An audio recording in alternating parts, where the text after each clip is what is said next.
Water will help you heavily during the hot season to spray. But when it comes to pepper, we use a lot the fertilizer for the leaves than we do the fertilizer for the roots. Fertilizers for the leaves, pepper loves fertilizers for the leaves because then it will give you progressive production. But when you apply NPK on the roots, NPK will cause your fruit, your pepper plant, to overproduce the fruits all at once. We have a fertilizer like Green Miracle. Green Miracle helps us a lot during the hot season. When you use Green Miracle, your pepper does not wilt a lot during the hot season. So we asked about Vegetative from Osho, and he says Vegetative from Osho also works really well. So we also have a fertilizer like Aminicop.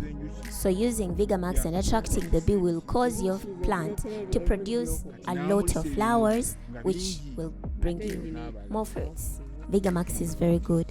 It does not cause your leaves to wilt or to coil.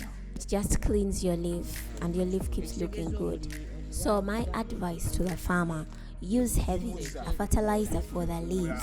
Even if you do not heavily apply fertilizers for the roots, use fertilizers for the leaves. That's the best thing for pepper. Like I mentioned, the fertilizer for the ground will cause your fruit, your plants to heavily produce all at once, and then it will die off.